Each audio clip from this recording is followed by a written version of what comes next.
course, I will always advocate for children's safety. Then And frankly, will you commit to following up, visiting a federal penitentiary and seeing where these child killers and convicted sex offenders are sharing space with mothers and children? I appreciate the question. I appreciate what you are trying to do here, respectfully. Trying to do? What I'm trying to do? Respectfully, yes, trying to do. What am I trying to do, Minister? Tell me, please. It's the culture of the Liberal caucus because of your Prime Minister. And you can smirk all you want. You know, I think it's insulting to people. Like, have some humility, I guess, is what we would ask people. And I hope the camera pans to the Minister right now to show the smugness on her face. So, my question is, will you advocate for stricter bail reform so that violent repeat offenders are not murdering women in broad daylight and children are not exposed to this family violence? Relevance? Relevance? Yes. Are you serious? And I look forward to your questions here today. Thank you very much, Chair. Everyone has an opinion about Canadian federal politics. Oh, yeah. Hey gang, what's up? Aaron right here, Canadian Looney. Michelle FERRERI is certainly one of my favorites to watch on here. Jenna Sudds, not so much. Jenna Sudds is the Minister of Families, Children, and Social Development, something like that.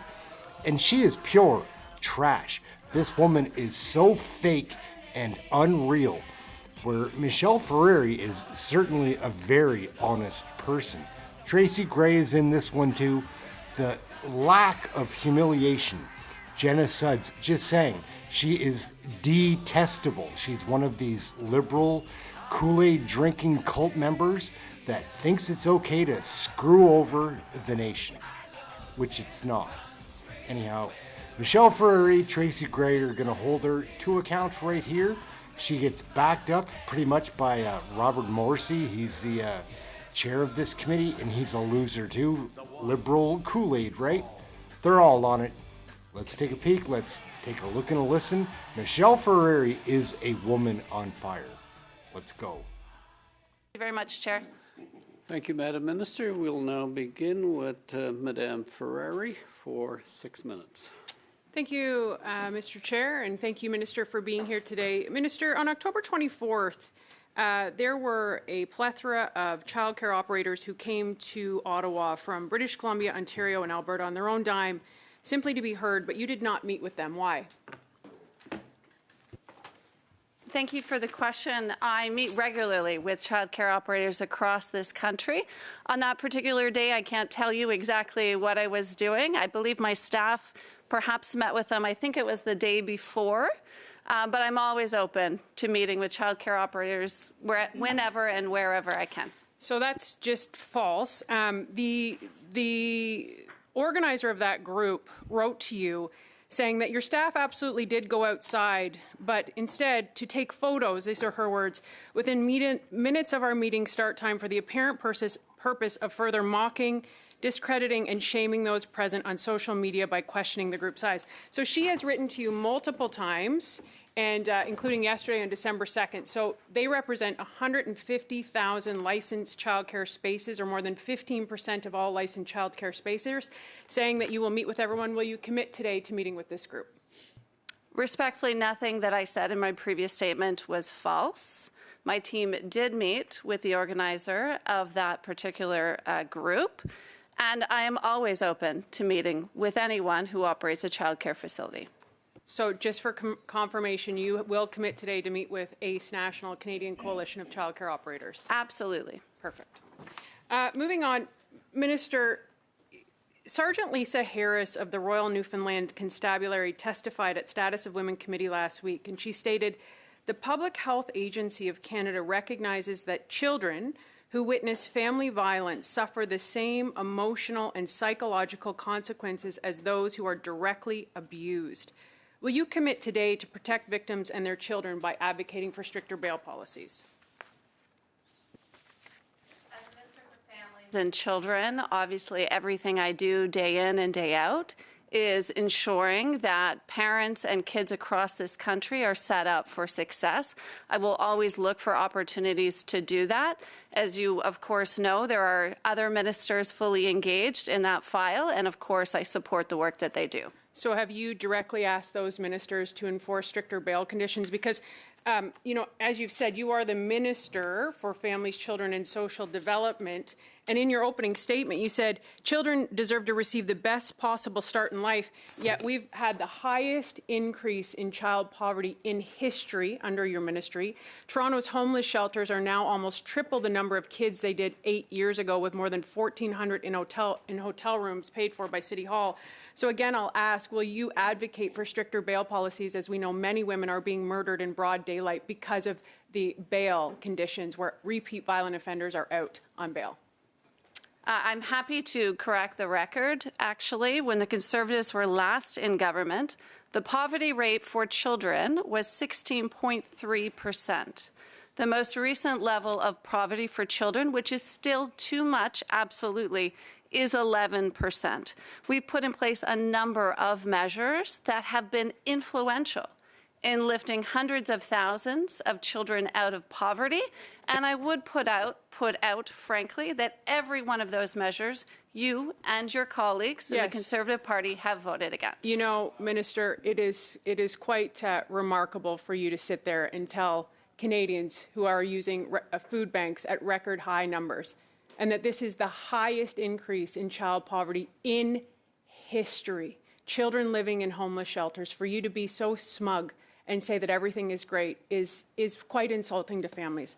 Moving on, Minister, Terry Lynn McClintock, who abducted and then assisted her boyfriend in the sexually motivated killing of 8-year-old Tory Stafford, has been allowed in the presence of children through a mother-child program at a women's federal penitentiary, as well as Tara D'Souza, who was Adam Lubukayan, who sexually assaulted a baby in 1997, became the youngest dangerous offender in history, now lives with mothers and children in a BC jail.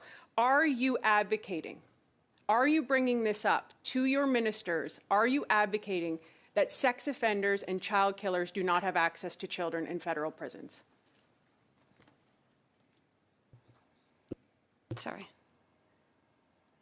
I find this line of questioning and these innuendos completely disrespectful. Frankly, let me Tory answer. Stafford's dad finds you completely disrespectful. Just Can I answer answer the the question. question, Yes, Chair? please do. Yeah. So, again, as the Minister for Families and Children who wakes up every day with the responsibility to ensure that we look out for the kids across this country, I take absolutely every opportunity to do that. I live and breathe it, frankly. And of course, as a cabinet, we have conversations. We work collaboratively together where there is touching on various portfolios. And of course, I will always advocate for children's safety. Then frankly, will you commit to following up, visiting a federal penitentiary and seeing where these child killers and convicted sex offenders are sharing space with mothers and children? I appreciate the question. I appreciate what you are trying to do here, respectfully. Trying to do? What I'm trying to do? Respectfully, yes, trying to do. What am I trying to do, Minister? Tell me, please. What is it? Your time is up. Mr. Long for Ms. Gray for 5 minutes. Thank you, Mr. Chair. Minister, illicit drug overdose is now the leading cause of death in BC among youth 10 to 18, and you're the Minister for Children and Families. And we've seen the failed drug experiment in British Columbia. It appears during your time as an Ottawa City Councillor, you supported a motion for the Council to write to the federal government and include a plan that stated decriminalization of people who use controlled substances for personal use, in favor of that. So based on this failed drug policy experiment in BC, do you still agree that decriminalization of people who use controlled substances for personal use should be expanded in Ontario and across Canada? Thank you for the question, and